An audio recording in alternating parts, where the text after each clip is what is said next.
Welcome, ladies and gentlemen, Rodeo Time, the podcast. We have a new man in the house. Does he not remind you guys? Have y'all seen what's the Tim Allen show? Last Man Standing. Oh yeah. You know the guy that works for him that ends up dating his daughter? Yeah, Kyle. Doesn't he remind y'all of Kyle from that? Kyle, man. If you're watching this on YouTube, show a quick clip I will. of Kyle. And like even his mannerisms. I'm surprised you've seen that show. I love Last Man Standing.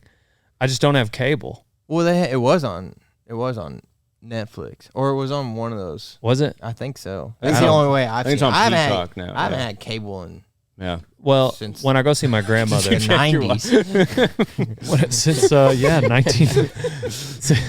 19, I watched like 6 episodes the other day when I went to visit my grandmother in Lubbock. There's a show kind of like it from like the 80s and 90s. Well, Home Improvement. oh yeah. Yeah. I feel like Yeah, pretty much the same premise. Actually, I don't know. This one's a little more. that's what I I've heard. like Last Man The Standing. girls are funny. The kid, like yes. the youngest girl is hilarious. I think.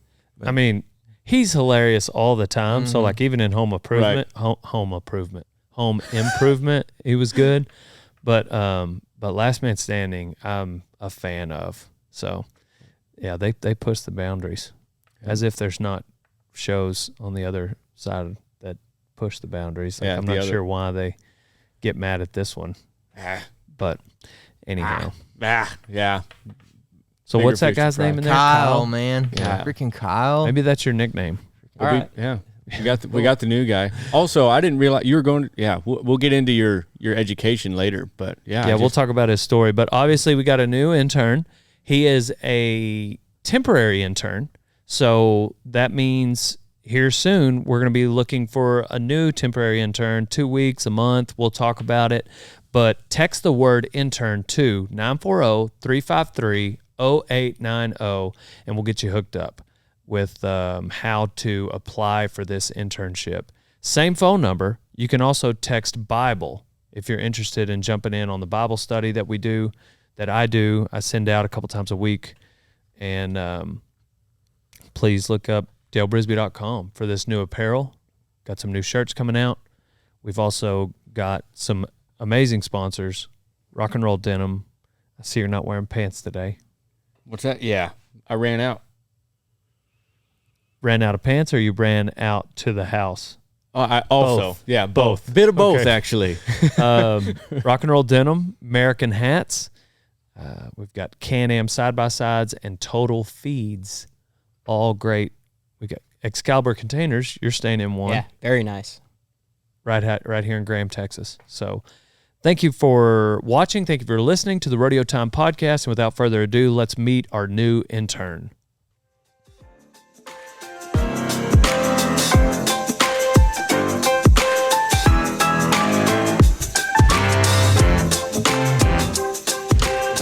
Welcome, ladies and gentlemen. Rodeo Time, the podcast. We got our man, a new man, fresh meat, fresh intern in the warehouse, Dale Warehouse.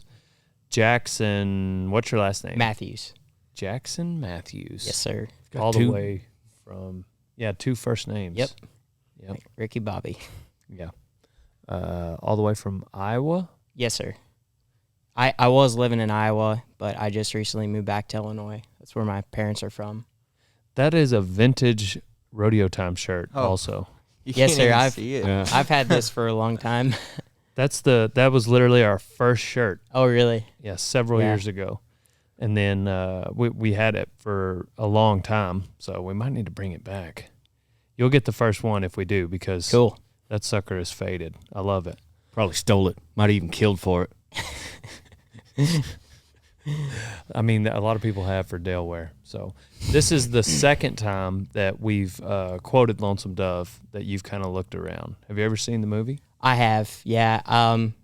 It's been probably like 2 years since I've seen the movie, but I'm reading the book right now. So, which it's a long book. I'm 200 pages So you in. think you're better than us? No, but I will say you're one of there's those there's little details like in the book, I guess, that like I'm 200 pages in and they haven't even started driving the cattle to Montana yet. That's a certain kind of people. Yeah, I have to check myself. I'm that guy. Have you seen such and such movie? Well, have you read the book? Well, I'm usually not that guy, but with Lonesome Dove, my dad read it, and he's like, "Oh, you need to read the book. Yeah. It's way better." He's one of those guys. But Have you read the book? Yeah. Have you read? Yeah, I know Donnie has. There's more details in the book. No kidding. You don't say. Go into more depth. In the book. Yeah. What's the soundtrack like? Oh, right. Yeah. I don't know. I mean, that doesn't surprise me that 200 pages in, they're still not taken off yet, just because, I don't know. Whenever they, in the movie, there's such a backstory to it already, you know, like as Jake rides up and just the whole first hour, you can tell there's a history to what to the setting that's in there. But you're a step ahead because the last intern to leave, Blythe, had Reese seen it? I don't know. I want to say he had seen it. I feel like he had, because he'd given her guff with the rest of us when it came to other Yeah, westerns. So I think so. Blythe had not seen it. She was here for a year, so big disappointment there. We need to go back to that being an actual prerequisite, because Jackson here is on a short-term internship, and how long you 2 weeks? Yes, sir. 2 weeks. And so we're opening it up. By the time this podcast comes out, we'll be on the lookout for a new intern. So text the word intern to 940-353-0890. So I'll try to get back to you as soon as I can. No, that is me texting you. That is me texting you, not Donnie, not Willie. your text will be answered in the order they were received. This is the first intern that I had nothing to do with till he got, like I didn't know him till he got here. Right. So other interns chose you. So yeah, Willie FaceTimed me with. You have been chosen. Farewell, my friends.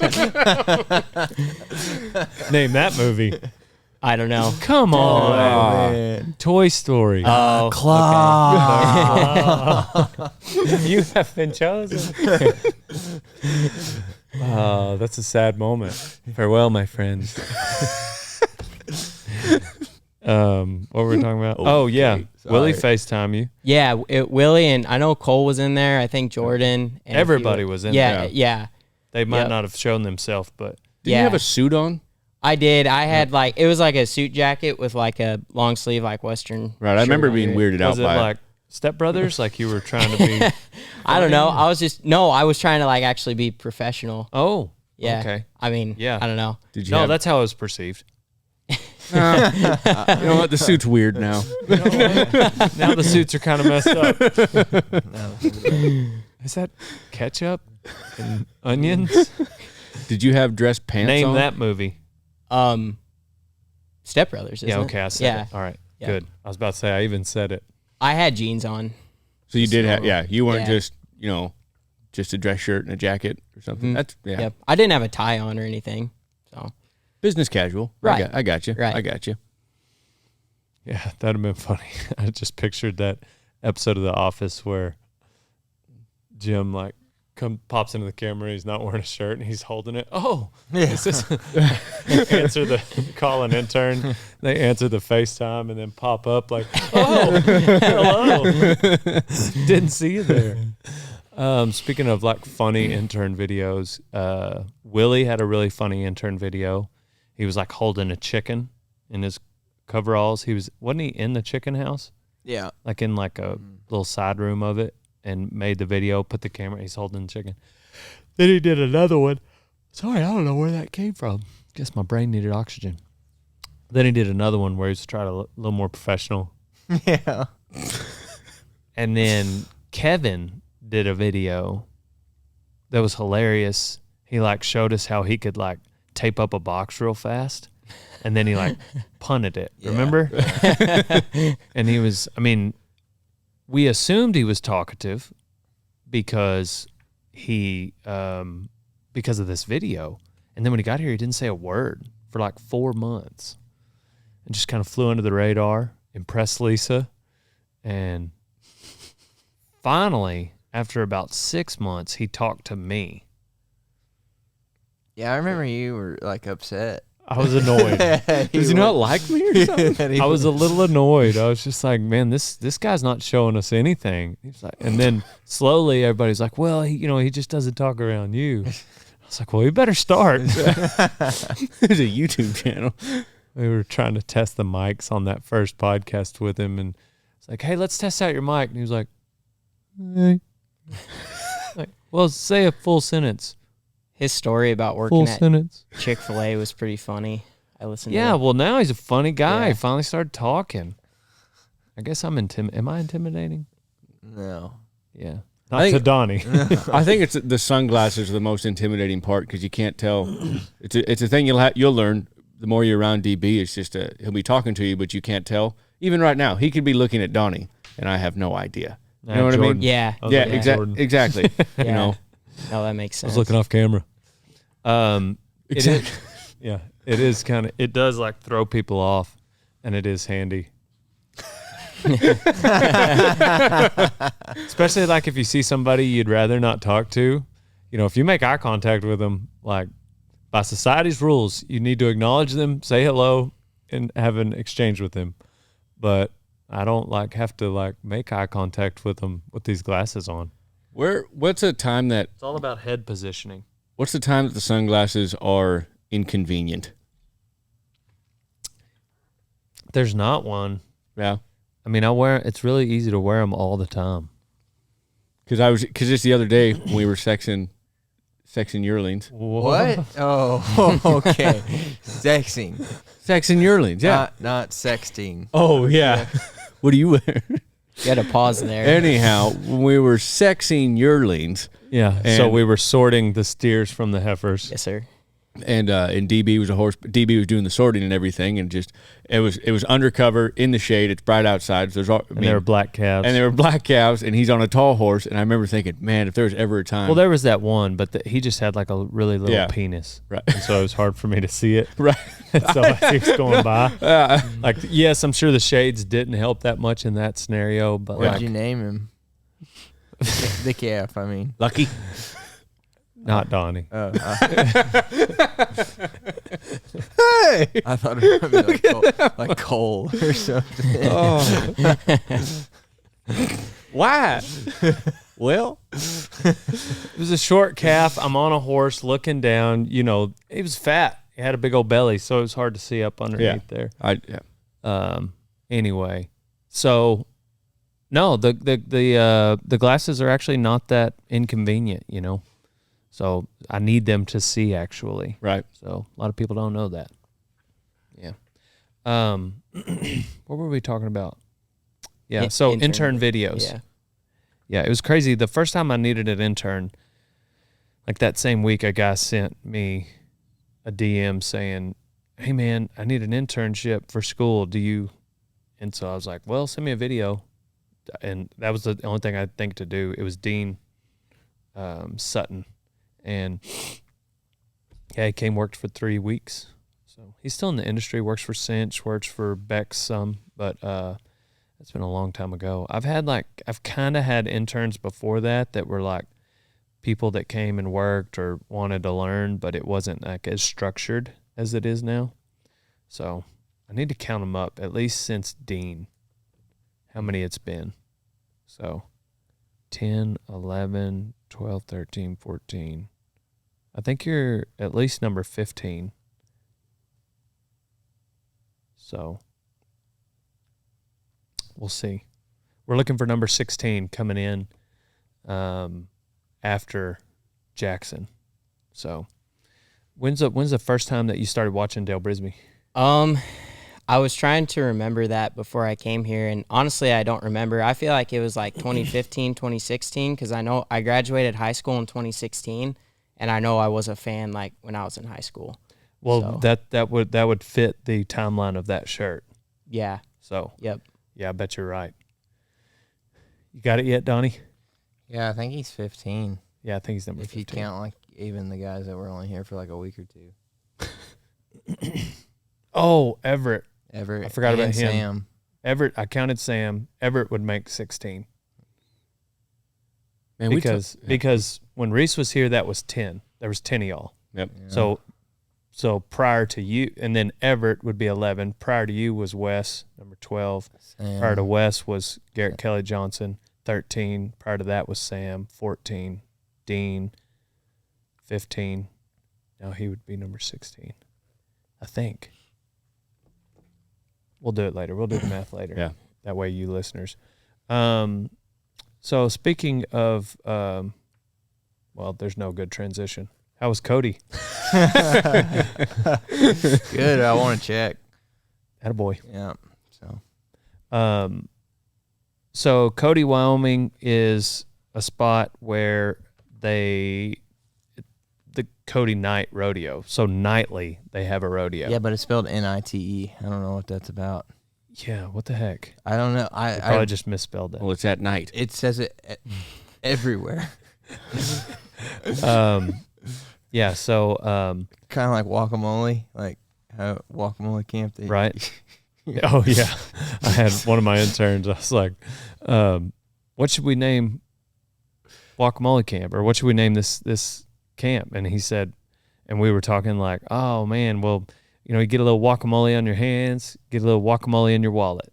And it was like a 67-year-old rancher line, and so this intern he like wrote it down for me, Sam, and I was like, "Oh man, I love the way you spelled it, WAC." Yeah. Guacamole. I was like, that's hilarious. And he said, why? And he thought that's how you spelled guacamole. Do you want to know the real reason why it's the Cody NIT rodeo? Yeah, I do, because I Kid- asked a lot of people. He and no one knew couldn't, he the couldn't answer. stand to let that go by. He knows that. Oh yeah, answer. no, it's Let's hear because it. it's because on the billboard and everything they only had room for so many letters, and you can't exactly drop. What letter could you drop out of Cody? You can't drop a letter out of rodeo. Can't drop a letter out of night. I made that whole thing up, but it sounds like it should be. Yeah.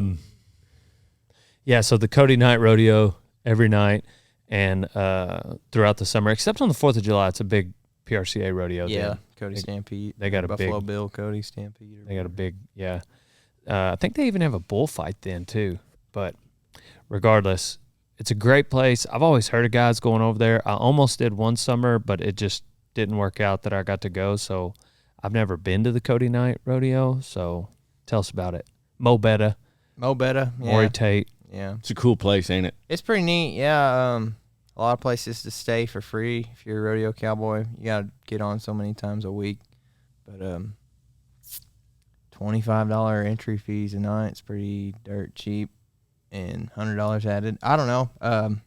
Rod Hay was there teaching for the week, so I just figured I'd better go up there and get around him as much as I can. And How many guys were there because Rod was there? I don't know. Guys were coming in and out. Maybe there was probably on average usually about 8 of us getting on a night, I would say. It's awesome. Yeah, bronc riders, I mean. But a few of them had been camped out there for a while, for about a month or so. Some of them. What about bareback? They have a lot of those? No, not really. Just maybe 1 or 2 a night. And Did they run y'all together? no, we did, like, if we were going to get on 2 horses, we would get on our first one with the bareback horses and then get on our second one when you buck the broncs, Yeah. But, yeah, I don't know. There wasn't quite as many bareback guys, and they were coming through a little more than leaving out afterwards. What'd you do during the day? In the morning, we would like Rod was teaching like a school, so we would go and get on the bucking machine and do stuff like that until about noon or 1, and in the afternoon it was just kind of whatever until about 8 o'clock, or I guess 7. You get there about 7. You had been around Rod before, so there probably wasn't like a whole lot you were necessarily trying to there wasn't like a revolutionary change in the No. teaching. Yeah, no. So it was really just trying to hone in more of what you'd already been Yeah, doing. for sure, yeah. And just like a refresher, stuff to work on at the house. And just How many broncs did you get on? I got on 7, Nice. I think. However many days I was there plus 1. Yeah, one night you got on 2. Yeah, one night I got on 2. What about bull riders? Were there a lot of bull riders? There were quite a few bull riders. I'd say there was close to 7, 8, 9, 10 every night, something like that. Big crowd? Yeah, man. Like that, they would always ask him how, whose first rodeo was in like 3/4 of the crowd every night. It was like, dang. yeah. So Nice. it was pretty neat. Like, and they were into it too. Like, That's awesome. yeah, it was a pretty cool experience. The friggin' announcer there every night, he would introduce me. He would say I was Rip's stunt double from Yellowstone. Oh, that's not gonna stick. Did a bunch of people know who you were? Not really, no. Yeah. No. I kind of flew under the radar.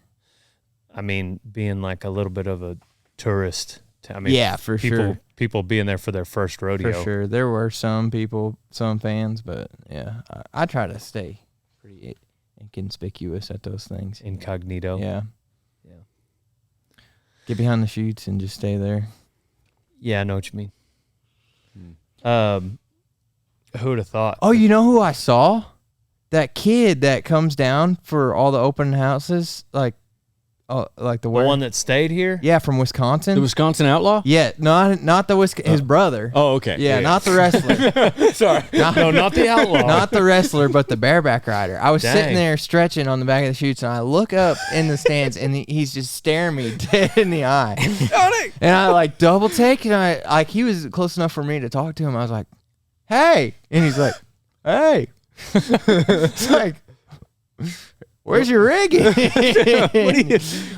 it's not here. Like I was like, oh man, you can't come here and not Did you have him enter. come help you? No, but I should have. But Are they kind of strict about people coming down? Not No. really. I mean, if it got ridiculous, there's a big sign on the behind the chutes that says contestants only. But Yeah.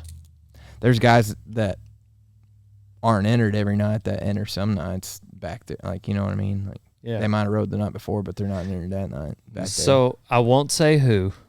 Some of the OG fans that have maybe listened to I don't think even nobody would know who, but there was an intern here, and it was his first couple of days maybe. And we had this shindig at the warehouse. Oh. And then these guys show up, the guy that Donnie's talking about. And this particular intern is a sweetheart of a human being, and doesn't typically like to party too hard.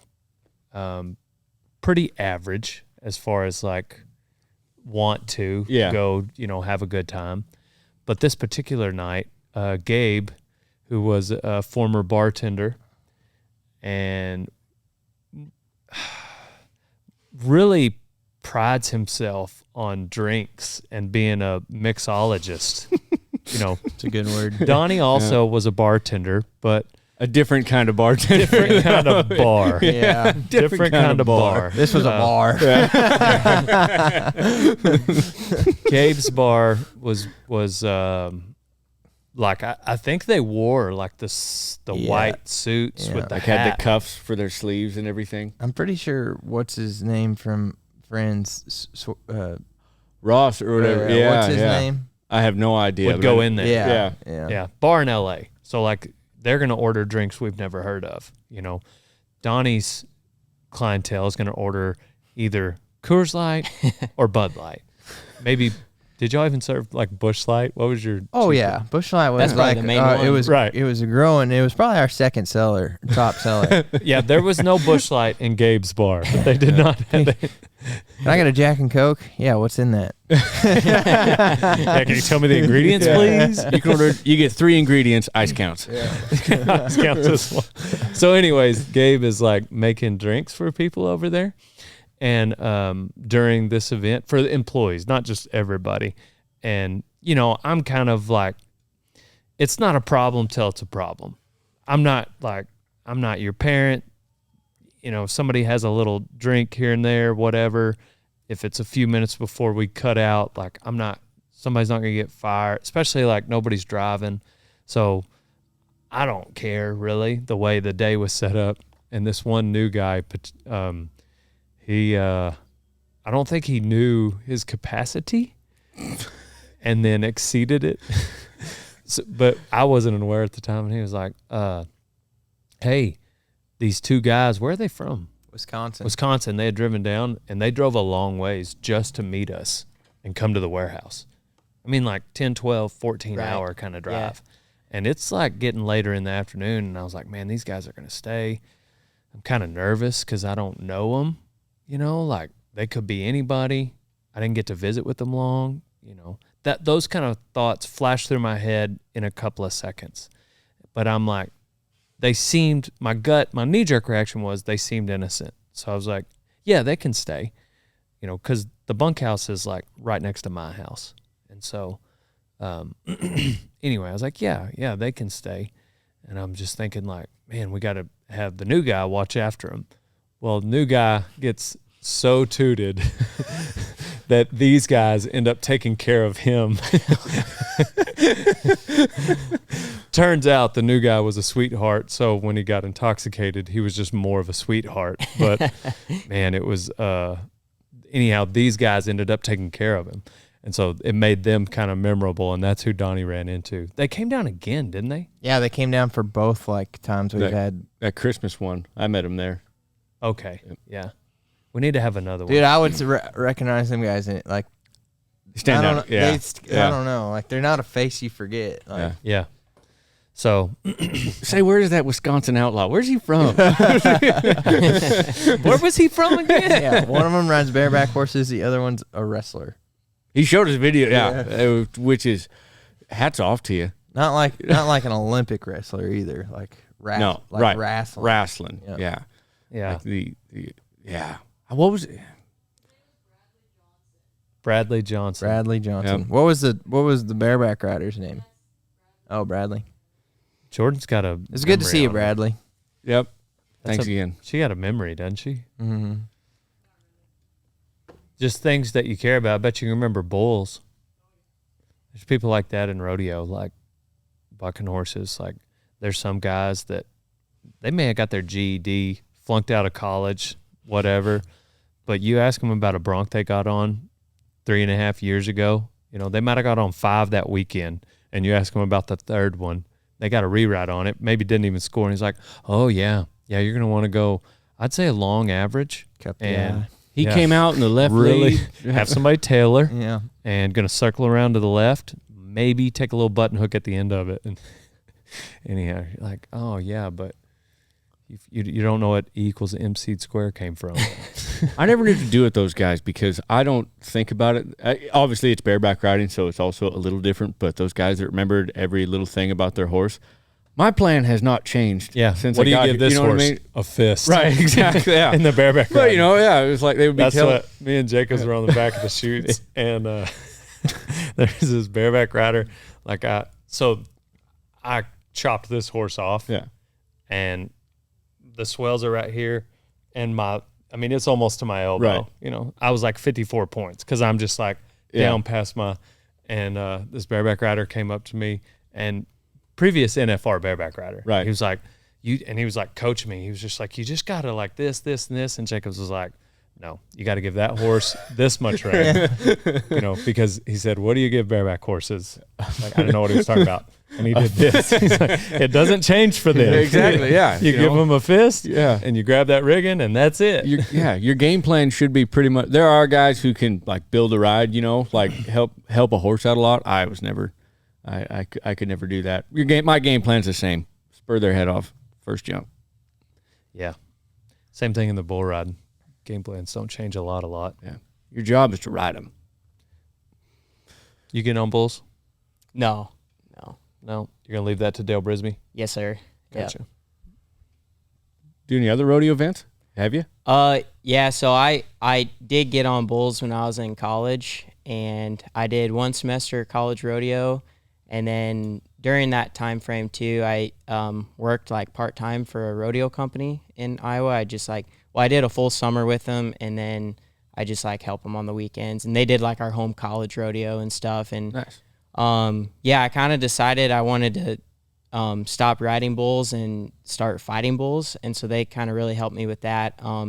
But I just did like practice pens, and I did our home college rodeo and just like a handful of other open bull ridings. And then once I graduated college and went off and started working, I never did. Well, I guess I did one practice pen this spring, but other than that, I haven't really been around it much. Do you want to? Do you want to start fighting bulls again? Yes, but at the I know that, I mean, my goal isn't to like fight bulls for a living, and so I don't want to like halfway do something at all. But Your goal is to what for a living? My goal is not to like fight bulls gotcha. for a living. Yeah. So, not to fight bulls. yes, sir. That's what I thought. So I don't want to like halfway do something, but like if I'm at a practice pen and like they need help, like I have my vest and like I'll help out. Right. But yeah, that's something that there's some things I think in life that are okay to do halfway. You know, like play golf. yeah, You know, like if you wanted to have some golf clubs, Right. but oh, you know what? Dang, it's been an 8-month stretch and I haven't been able to go. You know, I think that's okay. Right. You don't have to sell your golf clubs, you know. But there's other things that, you know, we've had people come through and I tell them like, hey, the moment you think this is a hobby for you, let's have a conversation, just because it's a very, very, very dangerous hobby. yes, you know? sir. Yep. And so, and there are those kind of people that like having dangerous hobbies. You know, like there's I don't get crazy. I used to help everybody just check stuff off a bucket list. They wanted to get on a bull. But it's kind of got to be a special kind of person these days, or you need to, like, I don't know, like it's hard for me to just somebody reach out. You better either be one of my good friends or be good friends with one of my really good friends, just because it's so dangerous, you know. But I can see like a former special operation, you know, like tier 1, tier 2 kind of guy. Like I could see somebody like that wanting to no, I don't want that thing. It like puts this sucker up in my face. Hey, Jordan. Wanting Tell to them guys to turn that music down right there. wanting to check a box, wanting to bucket list. You know what I'm saying? Like a SEAL Team 6 guy, like I would let somebody like that, because like they've chosen a life full of danger. You know, they're going to go rock climbing, they're going to go skydiving, they might, you know, go try to steer wrestle a wildebeest, and now they're going to come over here, they want to ride a bull. Like there's certain kind of, but like they're I don't know. I feel like maybe I'm being an a-hole just thinking like. No, that makes a lot of sense. It's The point is like it's a dangerous Yes, sir. undertaking, yeah, and fighting bulls is in that category. yes, sir. You know, I was imagining a scenario where he had misheard you. Just we hadn't talked about it the rest of the podcast, and he just started putting you in front of fighting bulls and be like, no, that's what he said on the podcast. I did mishear him at first. Yeah. I'm glad you clarified. I did mishear him. Jackson, do you have questions for these guys? This is your first day as an intern. Yeah. I don't know. I guess off the top of my head, I don't. I mean, just because I feel like I've listened to almost every podcast, and Dang. I don't know. But I'm sure I do. I just can't think of it like being on the spot.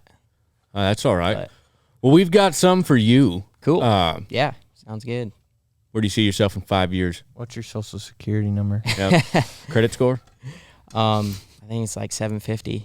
Woo. That's pretty good. That's all right. Yeah, I was expecting. Sounds a little personal, but yeah, no need to brag. 5 years? I don't know. That's a really good question. I know that I want a career in the cattle industry. Right. I like what I've always wanted to do is have my own cows, but I didn't like grow up. Like my parents live in town. I do have a horse. My mom has a couple of horses. She just like rents a barn outside of town. Yep. But yeah.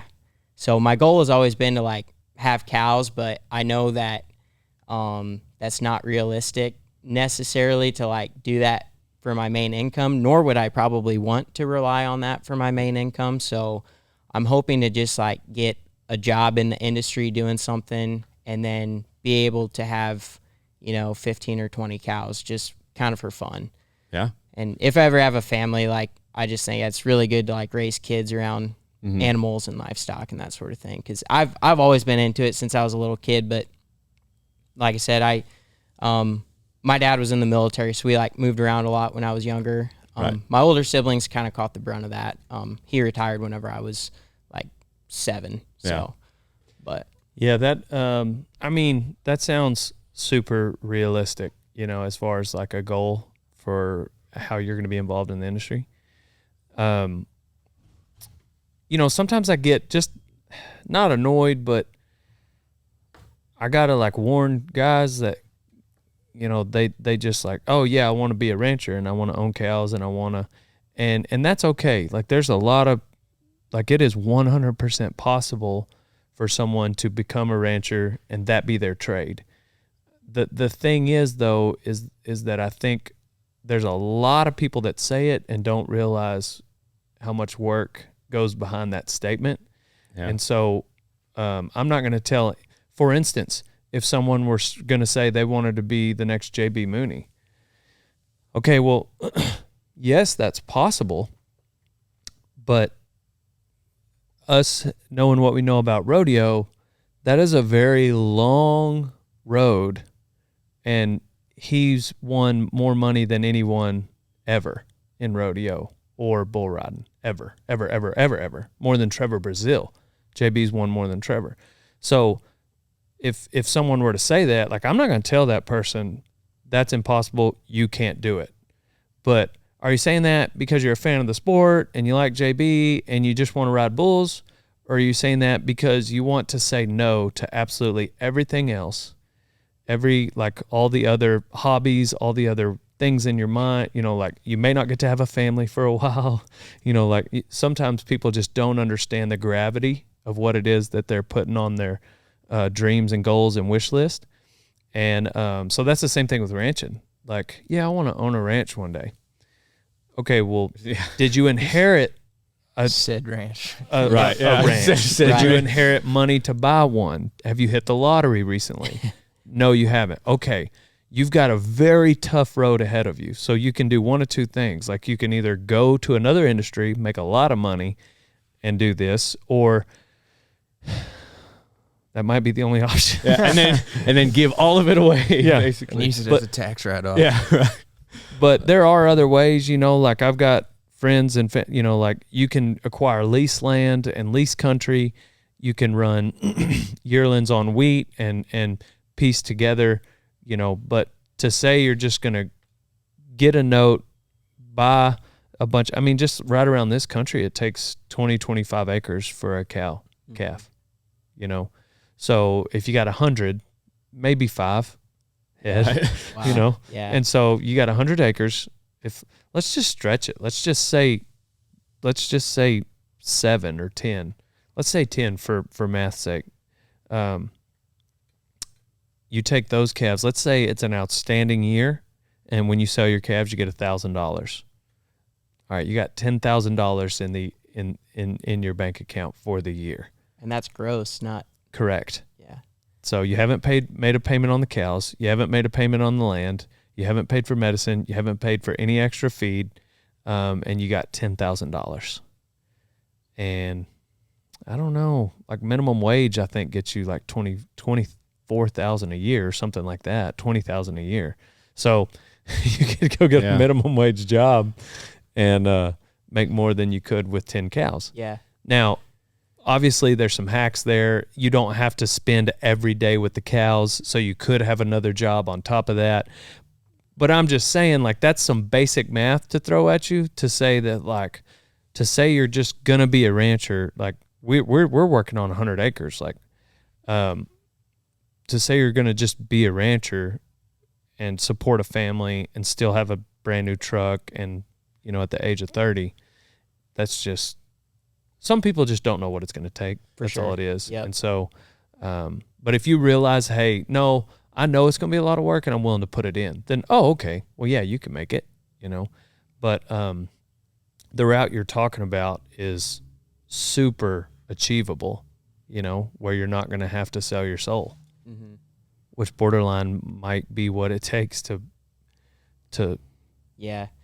Yeah, and I'm hoping to, like you mentioned, like get a job in a different industry and make a lot of money. I'm hoping to still like stay within the industry. Like earlier I mentioned to you, like possibly going back and getting my master's in ruminant nutrition and maybe doing something down the nutrition route. Not that I'm gonna get rich doing that either, but at least I'm like still within the industry. Mm-hmm. So I'm not one, when people come to this space and say they want to be a rancher, it's like, I'm not saying they shouldn't do it. All I'm saying is that people need to learn what it will take to accomplish that goal they're talking about. And they may not want to do that, but that's okay, because if you don't, there's a lot of other options, to be involved in the industry. You don't have to be the one that owns the ranch. You could work for that guy. You could sell horses to that guy. You could shoe that guy's horses. You could be a vet that works on his cows. You could, train horses. You could build fence. There's so many different ways to be involved in the industry that you don't have to actually be the one owning the cows. You could work on a feedlot. You could work in the stocker phase.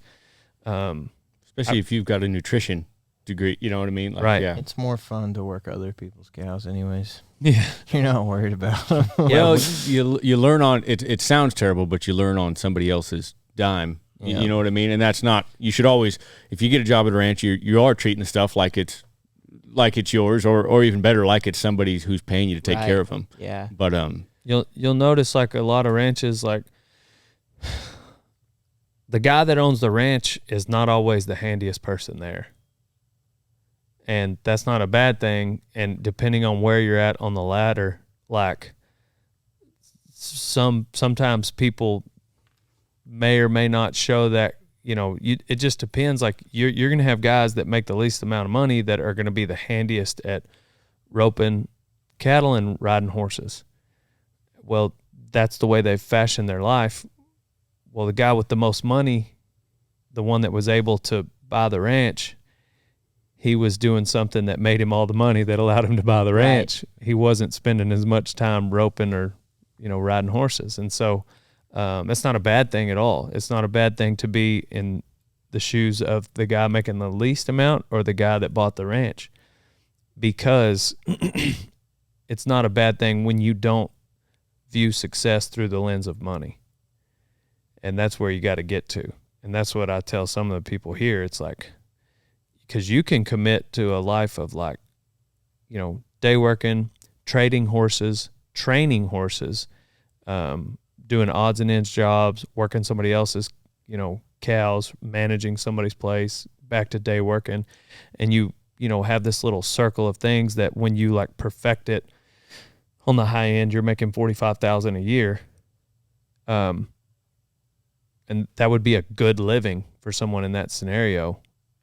And one where when you get married, your wife will also need to work, that's okay. You may not get to spend 2 weeks in the Bahamas, right, in the summertime, and 2 weeks skiing in the wintertime. You might get a weekend in Fort Worth with your wife for a vacation.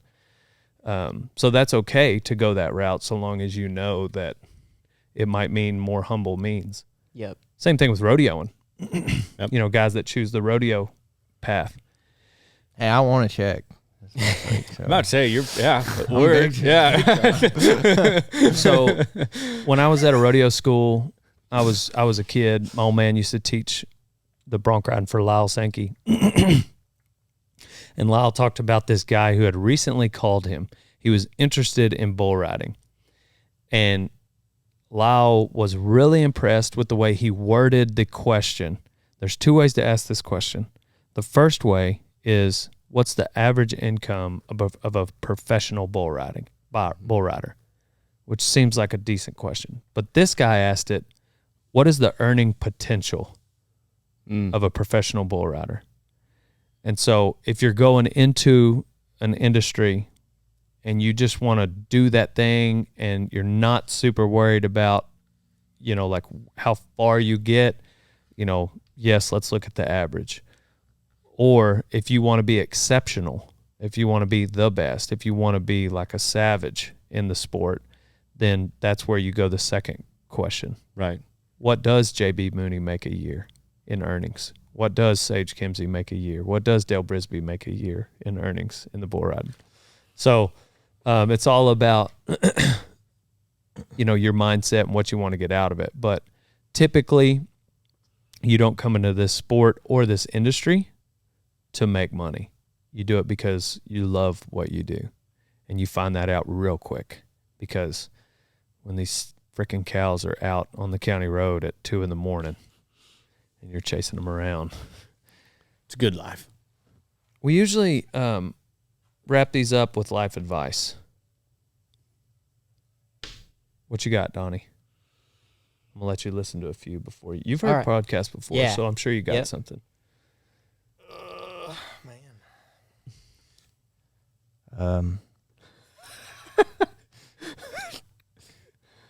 Burn your boats, I guess. I don't know. I haven't really had time to change mine Yeah. recently. Yeah. That's good. Dale's always, every time I say my life, yeah, man, yeah. Yeah, That's cool. That's good. I like it. Burn the boats. I have it. It's a quick story, but it goes on with everything that he was just saying. So for a long time, I didn't rodeo in high school and everything. I was busy wrestling, like I had junior rodeo and stuff. And I had my best friends were rodeo and everything. And I finally went to a rodeo with him. I said, screw this, I'm gonna enter a rodeo. So I found one in the Competitor magazine, and it was a bull riding. And I said, I'm gonna enter this. And I told my dad about it. And my dad goes, that's stupid. I said, what are you talking about? You want me to, you love rodeo. You rodeoed all the time. And he says, do you even know where your gear is? When's the last time you looked at your gear? When's the last time you practiced a bull? Or did anything to practice for this? And I remember being upset at my dad, genuinely upset at my dad. And he just says, I can't in good conscience let you go to this. And he didn't, and I didn't go. And anyhow, it all went by the wayside, and I was sour about it for a long time. And then a couple years later, an opportunity to get on bareback horses came up, and I just jumped on it. Didn't ask questions, didn't do anything. And I finally realized what my dad had been saying, because my dad had told me later, he says, if you really wanted to go, he says, it wouldn't matter what I said. And he says, which is dang good advice, and showing up. But that was the deal where, man, talk all you want about how you want to do it, but until you actually go, just kind of nut up and go do it, not the rest of it doesn't really matter. And that was good advice my dad gave me. That is good. What you got? I'm going to say Romans 12:2, do not conform to the ways of this world, but be transformed by the renewing of your mind, so that you may know God's will, his good, pleasing, and perfect will. That's what I'm going to. Wow. Yeah. Probably my favorite Bible verse. So there's just a lot of crazy stuff in the world, and it seems like being a Christian is kind of definitely going against the current state of our world. So absolutely, that's just a verse that kind of keeps me grounded, I guess. I have a lot of emotional goodbyes all the time with my family. I'm like, if my brother is leaving to go on a trip, I'm very intentional with the way I say goodbye to him. Right. Just because, there's not been a ton of people, but I can think of half a dozen right now that I remember my last goodbye to them, and that's all you got. So how you treat people is very important. So seize the moment. Don't procrastinate. Sound wisdom, Dale. We do a Bible study. Text the word Bible to 940-353-0890. So I say we, but usually that one, it comes in the form of an unlisted YouTube video, and I'll send that out. It's 5, 6, 7 minutes long, a couple times a week. So text the word Bible to 940-353-0890. It's the only way to get a hold of that Bible study. And usually in the description below, I put all the previous Bible studies. So once you get one, you can listen to all the other ones that I've done. So now on to the next one. Yep. I believe. Pow pow. Sorry, I didn't have the ear turned on. There it goes.